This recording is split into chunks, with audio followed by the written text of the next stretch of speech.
Y otro tema muy importante e infrecuente. La patología más frecuente de interés es la patología de tiroides. Y una de las patologías infrecuentes es la glándula paratiroides. Bueno, ustedes saben que la glándula tiroides es la glándula más grande de secreción interna del ser humano. Está localizado en el cuello, tiene dos lóbulos en forma de una mariposa con las alas abiertas y produce una hormona fundamentalmente, este cuerpo hormona tiroidea o tirosina. No vamos a hablar ni del hiper, ni no hay mayor producción, ni menor producción. Vamos a hablar de la patología quirúrgica, de todo lo que nos interesa. En general todo es importante, pero a la persona, al paciente, pongamos nosotros como paciente, nos aparece un bulto y nos dicen que es tiroides, ¿qué es lo que queremos saber? Evidentemente, primero lo que queremos saber es si es benigno o si es maligno. Y a ese fin va toda la evaluación, el estudio de este nódulo, que es el término genérico.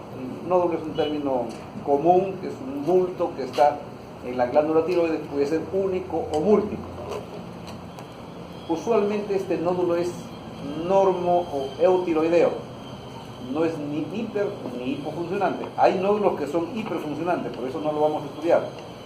Entonces son usualmente normofuncionantes.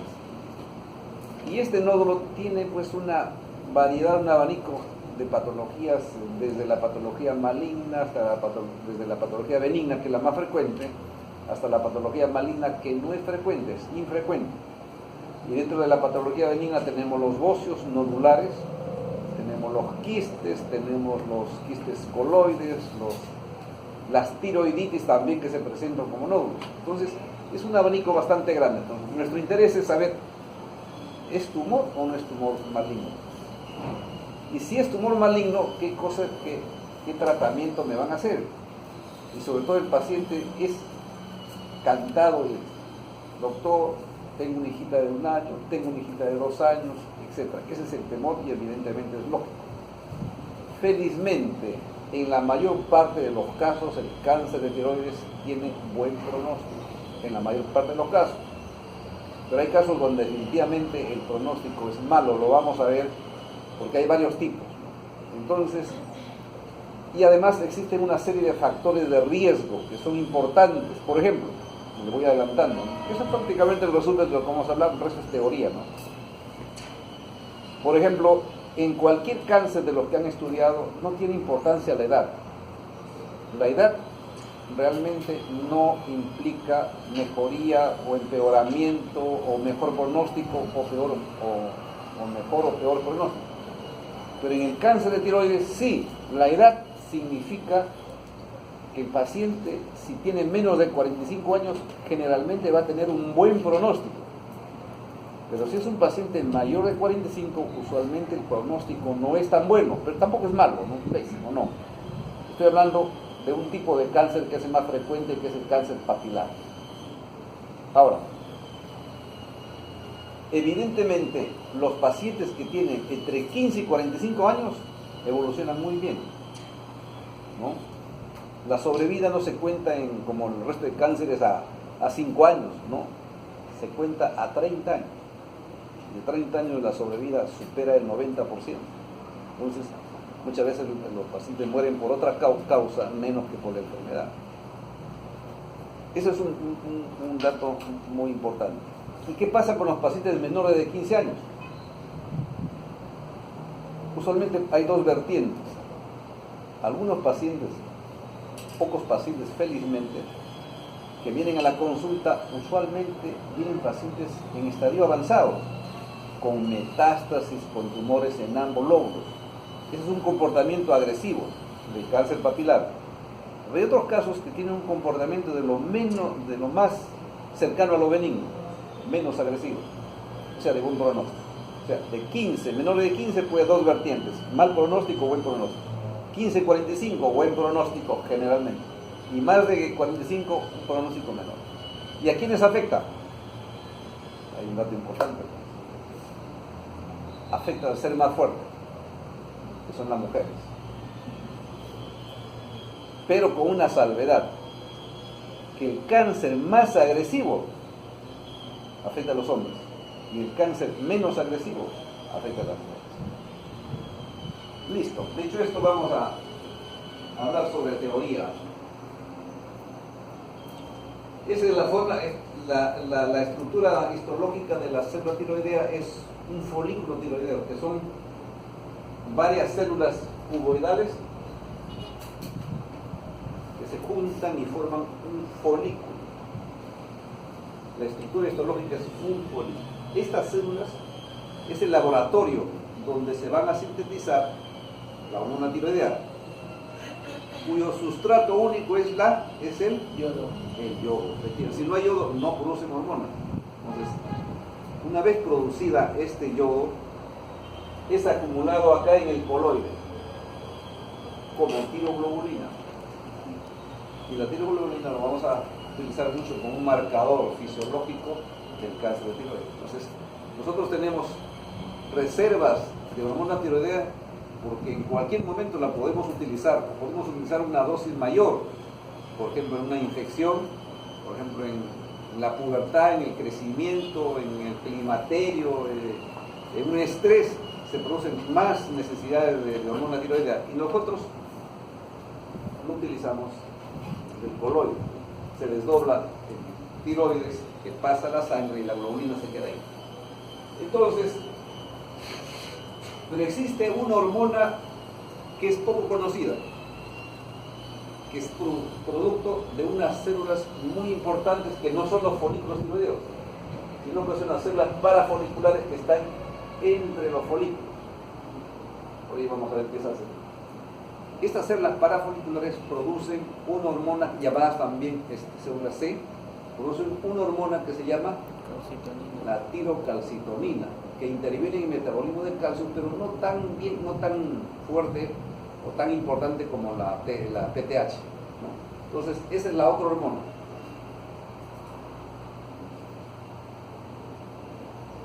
Eso es una pregunta de perogrullo. ¿Cuál es la manifestación clínica más importante y frecuente en la patología quirúrgica de la glándula tiroides? Ya lo dijimos, ¿no? El nódulo tiroideo. Varias glándulas que tienen nódulos, por ejemplo, un nódulo acá, otro nódulo acá, un solo nódulo grande en el óvulo izquierdo, con parénquima aparentemente normal, el óvulo izquierdo derecho normal y un nódulo grande.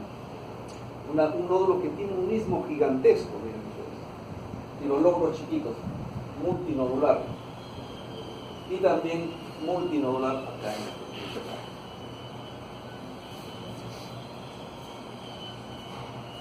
en el nódulo tiroideo. ¿Qué cosa es el nódulo? Ya lo dijimos, es una formación de tejido diferente a la glándula, al parénquima tiroideo, que puede ser quístico, puede ser coloide, puede ser sólido, puede ser óseo, etcétera, etcétera. Pero felizmente su prevalencia es importante, 5% de la población general. Pero ojo, de ese 5%, solamente el 5 a 10% son malignos. O sea, del 100% de nódulos, felizmente 5 a 10% son malignos. Y el resto, porcentaje, por supuesto, son benignos que afectan mayormente a las mujeres. Esa es una definición, es una lesión diferente, palpable o no palpable dentro de la glándula tiroidea. Ecográficamente es una lesión diferente al resto del parénquima tiroideo. Y el objetivo, evidentemente, es saber si es benigno o maligno, y de acuerdo a esto realizaremos el tratamiento. Observación, ningún tratamiento médico, hormonal, tratamiento de administración de yodo si es hiperfuncionante, o intervención quirúrgica si es un tumor. Este es un dato que es importante. Usualmente los nódulos tiroideos no lo detecta, en algunos casos lo detecta el paciente o algún familiar que le dice tienes un bulto, pero esos bultos son nódulos grandes. Antes sí era frecuente, pues me refiero a 20 años atrás, el porcentaje de nódulos que nosotros detectábamos eran nódulos grandotes, por encima de 5 centímetros, 6 centímetros, 10, gigantescos. Ahora, con el advenimiento de la ecografía, estamos diagnosticando nódulos, encontrando nódulos menores de 1 centímetro. Eso es la idea, prevenir que este nódulo se desarrolle y si es cáncer, tratarlo preventivamente cuando el tamaño es pequeñito, mejorando el pronóstico terminal. 95%, 93% son nódulos no palpables y solamente el 7% son palpables. O sea, son nódulos grandes, pequeños, jóvenes, etc. Y una característica, se hizo un estudio el autor, estudios con la ecografía en población adulta sana, o sea, que no tenían ninguna molestia, y se les tomó una ecografía. Y también a los pacientes que murieron por cualquier causa, se les hacía la necrosis. Lo que se encontró eran cifras casi similares. Casi era 50-50. 50 con nódulos y 50 sin nódulos, que pasaban desapercibidos y que no daban ninguna manifestación. Por eso los nódulos son siempre asintomáticos, salvo algunas características que vamos a ver, de los cuales 37 eran multinodulares y 12 eran nódulos únicos. Y nuevamente se repite el porcentaje. 5% de este porcentaje eran nódulos malignos. Muchos pacientes, muchos cadáveres a quienes se les hacía la necropsia, tenían cáncer de tiroides, pero sin ninguna manifestación. Cualquier pregunta me la hace. Este es un algoritmo en Chile, Argentina, creo que más o menos la población es parecida, con alguna diferencia. La incidencia son 50 nuevos casos cada 100.000 habitantes. Si eso lo extrapolamos a nuestra población, más o menos tendríamos 15.000 casos de nuevos nódulos tiroideos, 15.000. Y el 5 a 10% de este porcentaje serían 750 a 1.500 nuevos casos de cáncer tiroides que se presentan todos los años. Estas cosas ya es histórico. Ya no lo vemos. Antes era frecuente, toda la semana venían estos pacientes con compromiso de la piel, con compromiso en profundidad del paquete nervioso, con infiltración del mediastino, pero los pacientes no se trataron porque no tenían molestias. Me acuerdo haber operado el tumor más grande que operé, pesaba cerca de 900 gramos. Lo tenía una señora de Cerro-Paz, y le pregunté, ¿por qué se opera ahora? Se lo tiene hace 20 años, no se operó hace 20 años. Es que en esa época no me molestaba, pero ahora me está pesando mucho. Era por el peso, porque no, nada más. Entonces, esto ya es patología exótica, pero todavía lo vemos. Todavía al año vienen 1 o 2 casos con tumores grandes. El diagnóstico diferencial, ya lo vimos, y ustedes lo saben. Quiste tirogloso. Ya saben cómo diferenciar un quiste tirogloso de un quiste tiroideo, por ejemplo, o un nódulo tiroideo, ¿verdad? No. El quiste tirogloso tiene que ver con la lengua. Exacto. Se construye la lengua, sube el quiste. Se introduce la lengua, baja el quiste. Y bueno, el resto de patologías, adenomegalias, quiste dermoide, linfangiomas, adenoma paratiroideo, muy raro, pero también se puede presentar. Y dentro de las otras lesiones que ahora dijimos, adenomas, quistes, óseo nodular, multinodular, tiroides de Hashimoto, carcinomas y metástasis. Sobre todo las metástasis de las células claras del riñón.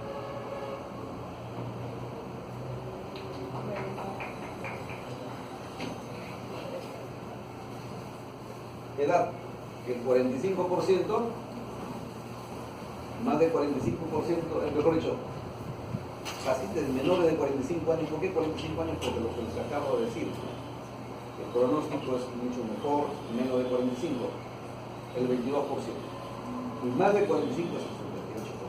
Lo que pasa es que estos son datos de Rebagliati, tenemos una población cautiva de empleados, o sea, no tenemos mucho joven, aunque sí tenemos una unidad de pediatría, De todas maneras, es población de clase media e intermedia. Y el sexo, el 60% es afectado, las mujeres y el 40% de los factores etiológicos. Acá vale la pena hablar sobre la radiación. Los factores genéticos son importantes, sobre todo vamos a ver en un tipo de cáncer medular. La tiroiditis se asocia mucho sobre todo la de Hashimoto, se asocia mucho al cáncer de tiroides. Los estrógenos se consideraban porque era parte de la frecuencia de las mujeres, pero no tiene mayor importancia. Lo que sí tiene importancia es el déficit de yodo, sobre todo para zonas bociógenas, ¿no?, de la sierra y la selva. Esto genera al final un aumento del TSH. El aumento del TSH es la causa de toda la presencia de, como vamos a ver en este algoritmo, de la presencia de toda la patología. Sí. Doctor, ¿a qué cáncer de tiroides se asocia la tiroiditis de Hashimoto? ¿Perdón? ¿A qué tipo de cáncer de tiroides se asocia la tiroiditis? ¿A qué subtipo? Hay tres tipos de tiroides crónicas, que es la más importante. La Hashimoto, la Strudel-Riedel y la otra, que es la de Hashimoto, es la linfomatosa. La Strudel-Riedel es la leñosa y la de Kervain es la aguda subaguda, que usualmente se considera debido a un virus, etc. Lo más frecuente es a la tiroides de Hashimoto. ¿Pero qué tipo es que sea el cáncer? No, ¿Folicular? no te podría. Puede ser cualquiera. Usualmente es a cualquier tipo de tiroides de Hashimoto. Yo hice un trabajo hace muchos años sobre Hashimoto y había discusión sobre algo. ¿Por qué se asocia mucho la tiroides de Hashimoto al cáncer? Entonces uno sugería, hace unos años, y eso lo sugeríamos en el trabajo, es que el cáncer produce destrucción de los folículos, destrucción produce inflamación, y esa inflamación produce tiroiditis. Fuga de hormona tiroidea, a veces la hormona tiroidea, hay un proceso, una teoría. La otra teoría era que la tiroides de Hashimoto, per se, a la larga, puede generar un cáncer, porque la tiroides de Hashimoto forma, que es la linfomatosa, forma granulomas, forma nódulos, que esos pueden degenerar. Y efectivamente esa es la teoría última, ¿no? La teoría actual es que si tenemos una tiroides de Hashimoto, preferible extirpar toda la tiroides, porque a la larga se considera que la tiroides de Hashimoto es el paso previo para la aparición del cáncer. Ahora, las radiaciones.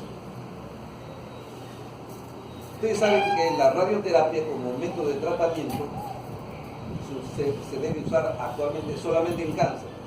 Cáncer de mama, cáncer de pulmón, cáncer de estómago, en general en cualquier cáncer cuando tenga esa indicación.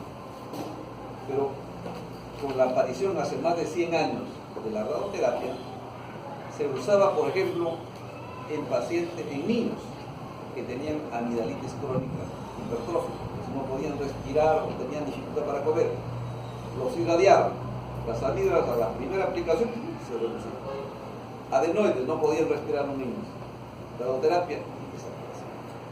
Tumores de timo, radioterapia. Adenomegalias, radioterapia. Un poquito mayores los adolescentes.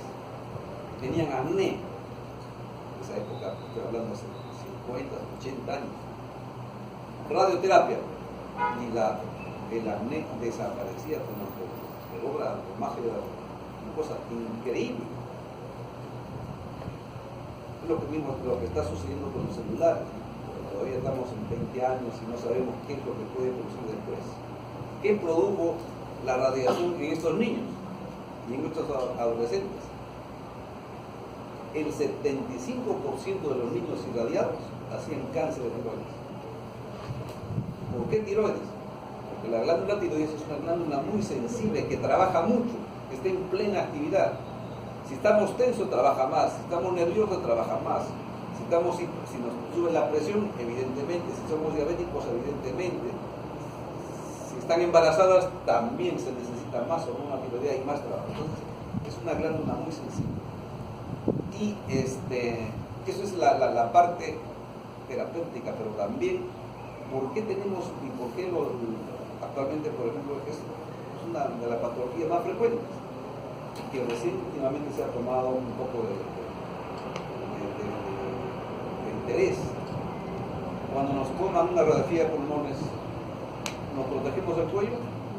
No. ¿Nos toman una radiografía de mandíbula? ¿Nos protegen el cuello? No. Senos paranasales, no. Dientes, no. Cerebro, no. Nunca nos protegemos el cuello. Y en el cuello lo más sensible es la glándula tiroides. Entonces, eso es una de las causas probables del cáncer de los nódulos. Y la otra, ¿qué pasó en Hiroshima y Nagasaki más de algunos años? Chernobyl, y seguramente que va a suceder acá unos 15 años de lo que pasó en Japón. ¿Cuál era el cáncer más frecuente en esta población de Hiroshima y Nagasaki y Chernobyl? ¿Cuál era el cáncer más frecuente? Era la leucemia. Y en segundo lugar, el cáncer de tiroides. Entonces, definitivamente tiene una importancia fundamental. Los factores genéticos es importante porque se hereda un tipo de cáncer que vamos a ver que es el cáncer medular. Esto es lo que sucede, por ejemplo, sucedía en las zonas boceógenas, que eran la sierra y la costa, un déficit de yodo en la dieta. Básicamente, la sal no era yodada, era de canteras, y el agua no era yodada, porque era de pozo o río. Los niños tomaban, los adultos tomaban, se preparaba la comida, y los niños en edad escolar, y también hubo un trabajo, en la parte de la convención de Cusco, hubo un trabajo donde se encontró que el 48% de los niños en edad escolar, tercero, cuarto y quinto de primaria, tenían el famoso bóceos o POT. Es un trabajo que hizo los autores, no me acuerdo en este momento, hace más de 40 años. Y evidentemente se demostró que era por la falta de yodo. Entonces, déficit de yodo en la dieta, en la sierra y en la selva. Sustancias que interfieren en la captación de yodo, la costa. ¿Por qué se presenta mucho nódulo en la costa? No es por falta de yodo, porque el agua es iodizada, la sal es iodizada, definitivamente. Porque nos alimentamos nosotros de hojas, de vegetales, que es parte de la dieta y una dieta importantísima. Pero estos vegetales, muchas veces para protegerlo de las plagas, se usan pues, sustancias, órganos fosforados y etc. Y eso se impregna en esta, por más que se lava perfectamente, se hayan dejado de utilizar alguno de ellos. Y esas sustancias, cuando se ingieren, interfieren en la captación de yodo. Ingerimos yodo en cifras normales, pero no se incorporan a la vía sanguínea. Al contrario, se elimina. Esa era la razón. Entonces, esto determinaba pues, una menor producción de hormona tiroidea, lógico. Pero también interfería con la captación de yodo, los estrógenos y el alcohol. Al final, ¿cuál era la conclusión? Déficit de yodo, sustancias que interfieren, producción menor de T3, el estrógeno y el alcohol por mecanismos de retroalimentación, que ahora se llamaría pues, por no retroalimentación, sino por sensores, seguramente. Aumento de TSH. Y el aumento de TSH es el inicio de todita la patología del ser humano, quirúrgica y no quirúrgica, hipertrofia, hiperplasia, y dentro de eso tenemos los neoplasias, tendines. Cualquier pregunta me la pueden hacer. Este es el folículo tiroideo micro, mediano y gran aumento. Eso rosadito es la hormona tiroidea que se acumula en forma de tiroglobulina, que la utilizamos cuando lo necesitamos. Y entre los folículos están las células parafoliculares productoras de tiroglobulina. ¿Cómo se clasifica el cáncer? Se puede clasificar, porque es un poco complicada, ¿no? De acuerdo al origen. De la célula tiroidea tenemos 3. El cáncer papilar, el cáncer folicular, el cáncer anaplásico. Son los 3 tipos. Pero derivado de la célula parafolicular, de la célula C, es el cáncer medular. Estas células C no derivan del endodermo como deriva la glándula tiroidea. Esto deriva del ectodermo. tiene una cercanía más a la parte neurogénica que a la parte glandular. Pero esas células, por alguna razón embriológica, están metidas dentro de la tiroides y producen pues una hormona que es diferente, como habíamos mencionado, que es la tiroxina. Ese es el porcentaje, miren cómo ha ido variando. En la década del 80, hace 30 años, era el papilar un 62%. Ahora supera el 83%, seguramente que en el año 20 va a llegar a 80, cerca de 90%. El cáncer folicular era 18%, ahora es mucho menos del 10%.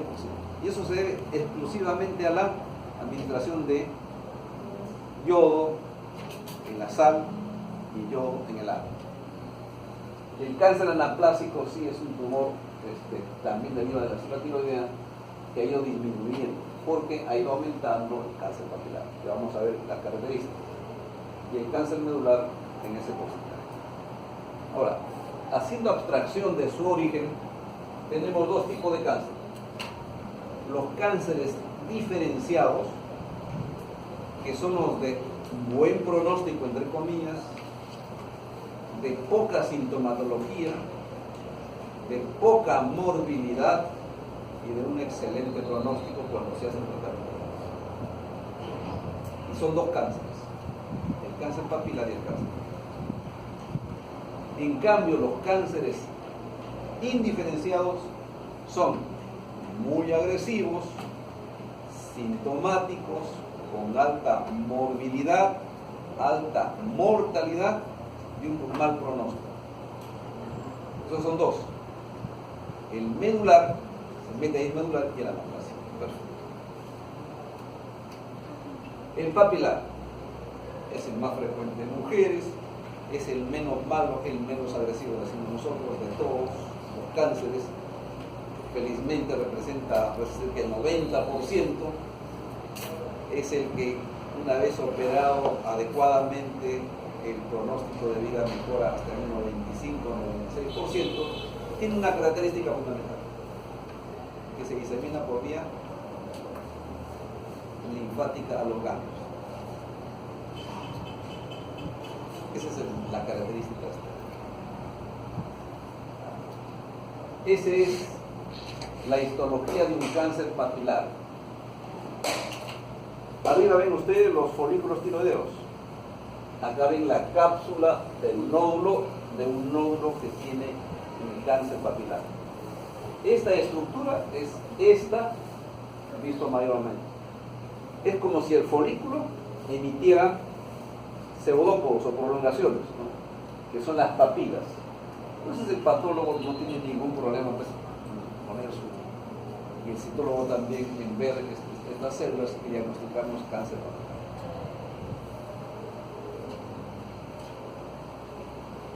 El folicular es más agresivo que el medular. Todavía es frecuente en mujeres. Este cáncer también tiene una característica, se disemina por vía hemática, o sea, por los vasos sanguíneos, arterias y venas. El otro era por los linfáticos. Es la característica, pero no quiere decir que sea la única, porque también no puede ser por linfáticos, pero más frecuentemente por vía hemática. Puede ir directamente al pulmón, a los huesos, al cerebro, al hígado, al riñón, etc. Doctor, disculpe, dijo que había dos cánceres benignos, el papilar y ¿Perdón? el papilar y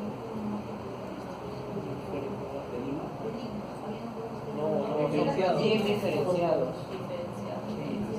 No son benignos,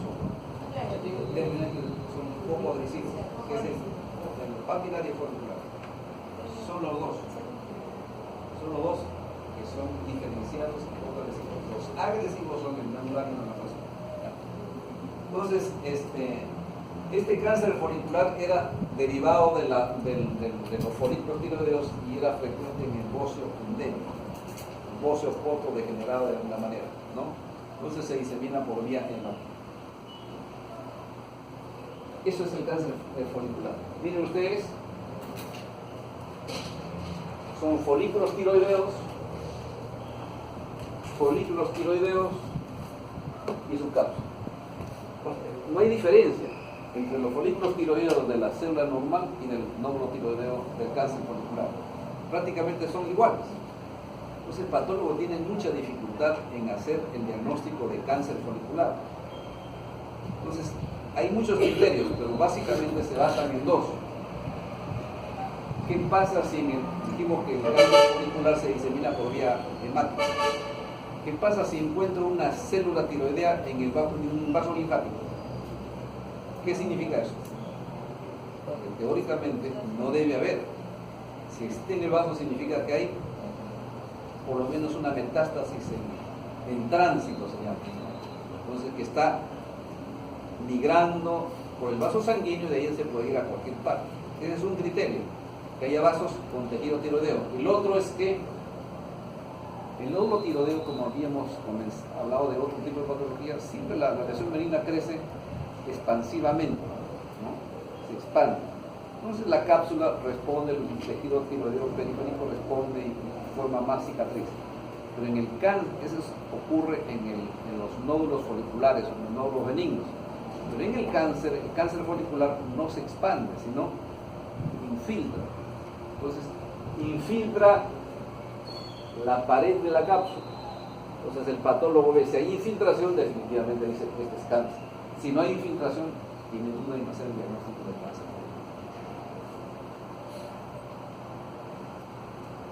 Esos son los cánceres diferenciados, los anteriores. Los de buen pronóstico, no benignos, no benignos, no hay cáncer benigno.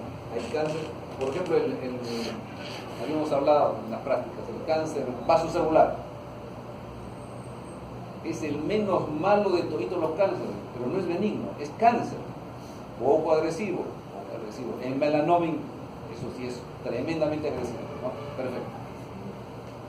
El carcinoma medular dijimos que se deriva de la célula C que produce tirocalcitonina. Entonces, este cáncer patológicamente es más agresivo que los dos anteriores. Se disemina por ambas vías, linfática y hemática. Más lo hace por vía linfática a los ganglios mediastinales, centrales. Y este cáncer sí ya comienza a afectar mayormente a los hombres y menos a las mujeres. Este es un cáncer cuyo pronóstico de vida, por ejemplo, el papilar, le dije que era más del 95%, el folicular más del 90% a 30 años. En cambio, el pronóstico de un cáncer medular, en términos genéricos generales, es el 50% sin cáncer. Eso es. Entonces, hay un cambio drástico, ¿no? 30 años a 5 años. Y evidentemente, cuando utiliza la vía hematógena puede ir a cualquier parte del cuerpo. Y esa es la característica del cáncer medular. Les dije que hay los cánceres diferenciados, papilar y folicular, y los indiferenciados. Si por ejemplo esta pieza no se le dice al patólogo que no es tiroides, simplemente se le manda, ¿dónde hay estructura tiroidea? No hay. Quizás por ahí un poco, ¿no? Pero no hay. Todo es irregular. No hay, todo reemplazado, inclusive dicen que esto puede ser una amiloidosis, lo confunden, ¿no? Porque es un rosadito más o menos homogéneo, hay infiltrado inflamatorio y por ahí hay fibrosis, etcétera, etcétera. Entonces el patólogo tiene que hacer coloraciones especiales para diagnosticar este tipo de cáncer medular de tiroides. Acá sí tenemos dos variantes. El 75%, el 80% es esporádico, o sea que nació con esa persona, se presentó en una persona tal. Y es muy agresivo y multicémico. En cambio, el 20% es hereditario, ahí hablamos nosotros de esto se hereda a través de un gen autosómico dominante y forma una serie de síndromes que lo vamos a ver más adelante.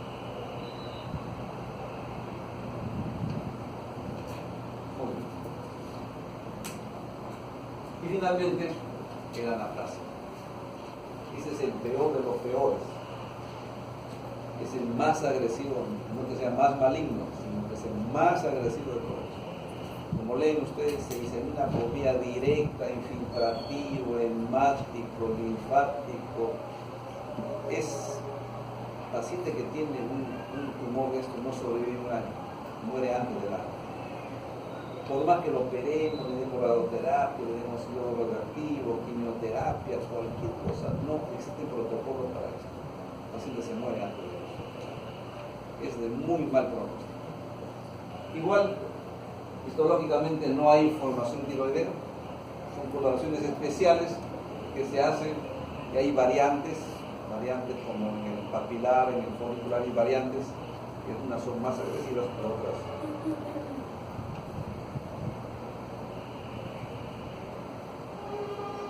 Eso también es de perogrullo. ¿Qué hacemos para evaluar un nódulo tiroideo? Nuevamente, hasta ahora no hay un método mejor, que es la anamnesis y el examen. ¿Cuándo tiene ese nódulo? Si ese nódulo ha crecido últimamente, si ese nódulo da alguna sintomatología, con el nódulo es visible también. Entonces, y al examen clínico, si el nódulo es palpable, muchas veces puede uno diferenciar entre un nódulo benigno y maligno. El nódulo benigno es blanco, casi la consistencia de la glándula, móvil, no doloroso. Un nódulo maligno es de consistencia dura, poco móvil y puede producir a la palpación. La paciente puede sentir algo, alguna molestia, y quizás dolor. Existen dos exámenes que son fundamentales en el diagnóstico nódulo tiroideo. ¿Cuál es? ¿La cuál? La ecografía y la bioaspiración. Definitivamente, el resto, gammagrafía, tomografía, resonancia magnética, PET scan, son para casos muy esporádicos, pero vamos a ver también, ¿no? Entonces, historia clínica, ya lo mencionamos. Siempre preguntar si hay historia familiar de cáncer, antecedentes de irradiación, por supuesto que hay. Uno se choca a veces con pacientes, sí, yo era jovencito, tenía 10 años, tenía mucho acné y me irradiaron. Ya no se debe usar la radioterapia. Historia de crecimiento, un nódulo que lo puede tener la persona varios años, cuando son palpables, y no se modificó y de repente en el último mes comienza a crecer. Entonces, hay que tener cuidado en eso. Y lo otro son signos y síntomas de compresión. Eso realmente no hay que esperar que de sintomatología, sobre todo los nódulos que están retroesternales, que sí pueden producir compresión del ataque, como vamos a ver. Duro y fijo. Y acá hay dos posibilidades importantes. Si yo tengo un nódulo duro y tengo un ganglio satélite al nódulo, obviamente las posibilidades de que se trate de cáncer son tremendamente. Porque el nódulo duro y ganglio duro no son lesiones benignas. Y si con la anamnesis vemos que el nódulo tiene varios meses y el ganglio tiene varias semanas, evidentemente es una posibilidad. Adenopatía satélite. Y la otra es, antes los endocrinólogos, cuando había un nódulo supuestamente benigno, antes del advenimiento de la ecografía, había nódulos solamente eran por gammagrafía, ¿no? Que no nos daban muchos datos. Entonces los sometían a tratamiento hormonal.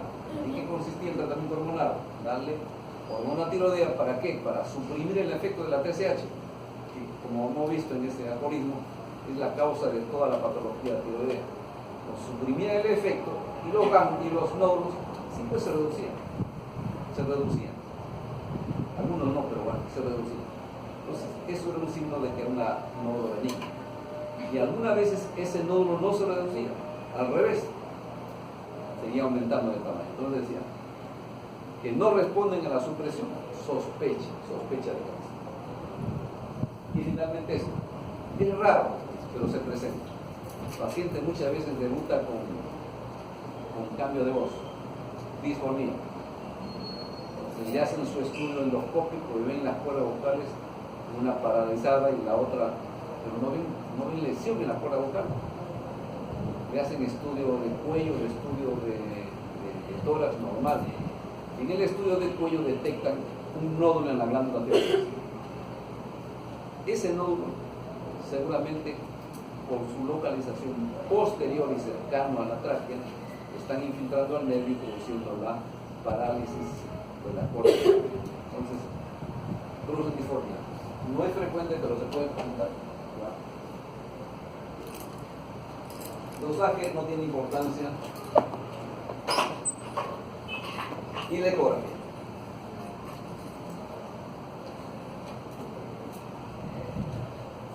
La ecografía es el mejor método de diagnóstico, no solamente de nódulos tiroideos, sino de ganglios.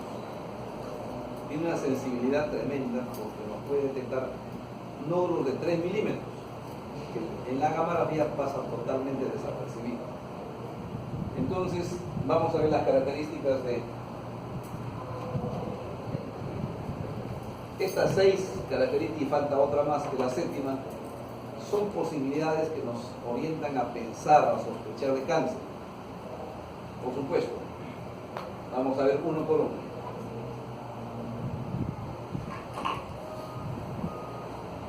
Usualmente el cáncer de tiroides se presenta en nódulos hipoecogénicos.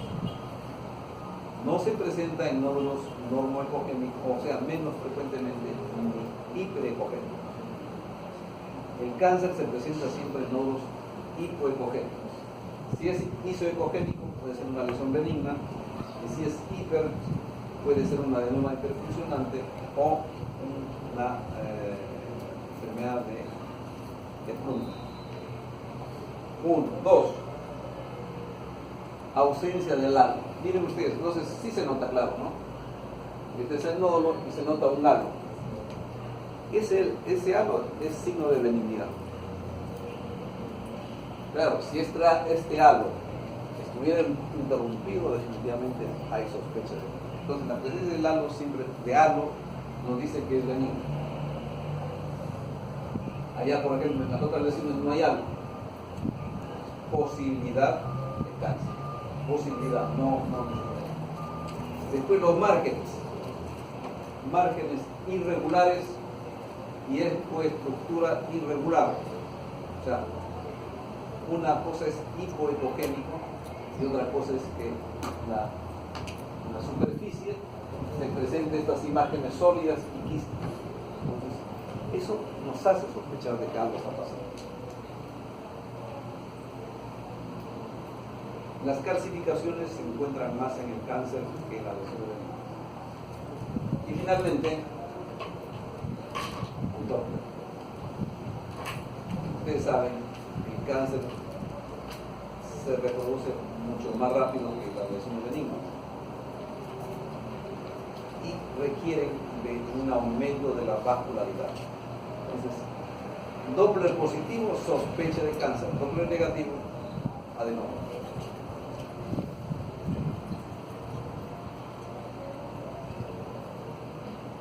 Pero hay otro signo que es importante, que no está acá, que es ecográficamente también qué pasa cuando el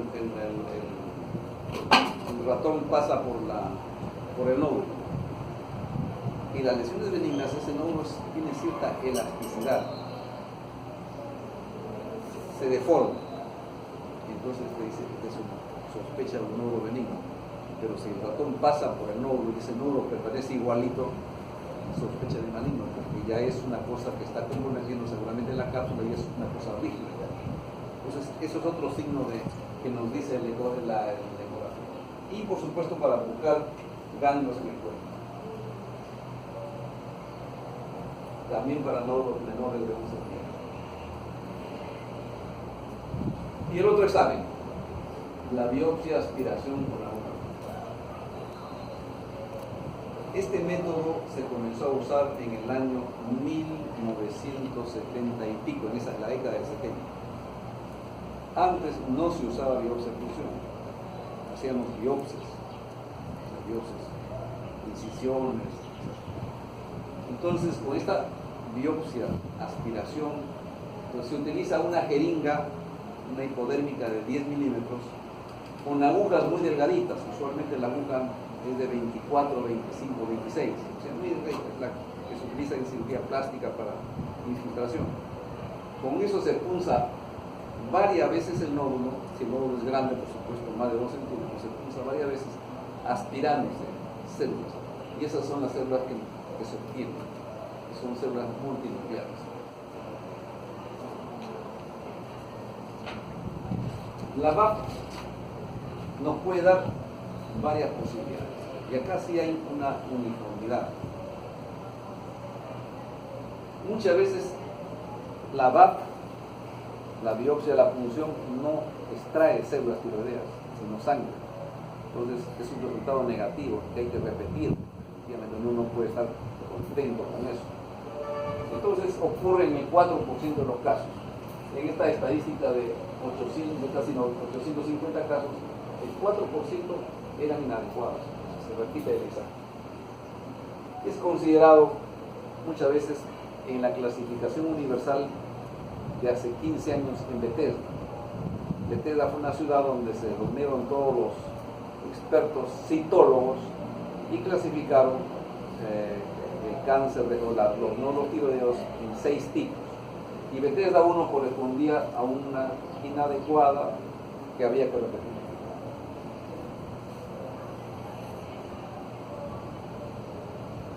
Pero la punción, lo decía, este es un bocio nodular, es un benigno. En el 80% de los casos, o sea, en el 80% de los casos son benignos, altísimos. Pero estos casos también deben ser operados por 3 condiciones. 4. Ya dijimos, no respuesta a la supresión tiroidea, sospecha de malignidad, o sea, pacientes que se le da tratamiento no responden, entonces hay sospecha de malignidad, porque produce síntomas obstructivos o también esos grandes tumores por razones cosméticas. Esto es catalogado como Bethesda 2.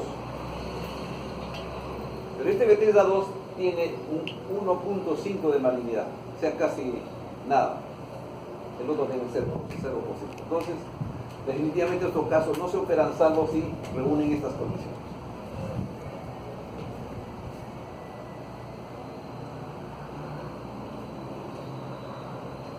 Vamos a dejar esto para el final. El 6% nuevamente se repite en la historia, 5% se pone en la población general, la población de autóctonos. Y en estas funciones el 6% son malignos.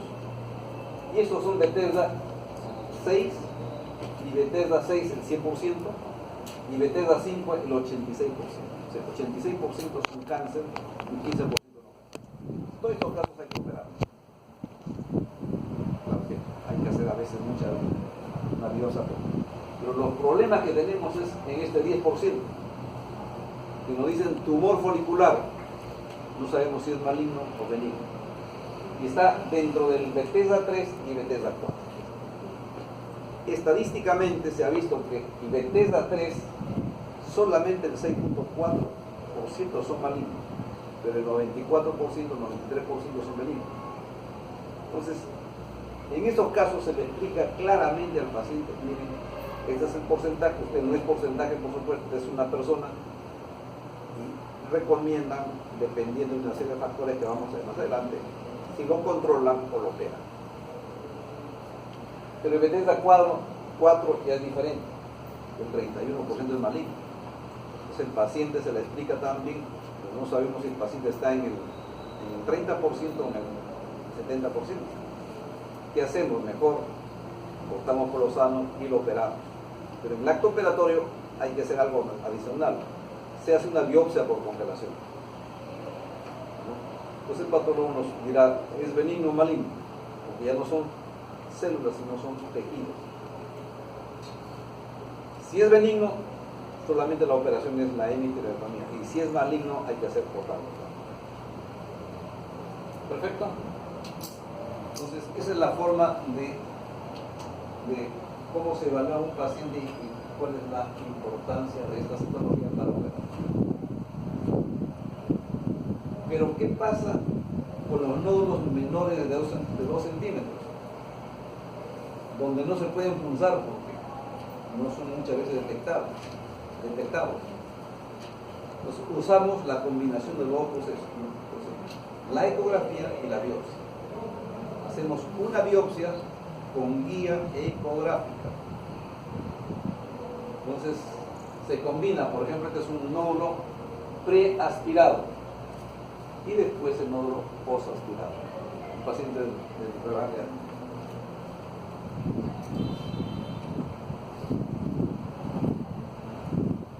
La gamografía no la usamos. Hace más de 30 y pico años que no usamos gamografía para diagnosticar nódulos tiroideos. No es útil. Tiene muchas contraindicaciones, a diferencia de la ecografía que se puede repetir las veces que ustedes quieran. No hay límite, no hay contraindicaciones, no hay problemas con la edad, se puede hacer a cualquier persona, gordita, flaquita, chiquita, grande, etc. No hay problema. En cambio, la ecografía no se puede hacer en personas porque es radiación. Y esa radiación sabemos que después de 20 años, el 75% podría producir cáncer. Entonces, hay limitaciones. No se puede usar en gestantes, obviamente, solamente en personas adultas. Entonces, no lo hacemos. Las imágenes son muy bonitas, pero no nos sirven. La tomografía y la resonancia tampoco la usamos. No usamos la tomografía y la resonancia. ¿Por qué? Para nódulos no es necesario. Lo mejor es la ecografía. Salvo que se presenten esos tumores gigantescos, grandes, entonces ahí sí es importante. Por ejemplo, ahí tenemos un tumor tiroideo que va desde la región desde el ángulo de la mandíbula hasta el mediastino, o que está detrás del esternón produciendo estenosis de la tráquea, o que está desviando la tráquea hacia el lado contralateral. Entonces ahí sí es útil definitivamente porque nos señala que tenemos ese tumor y cómo debemos manejar operatoriamente. La ecografía no nos da ese dato.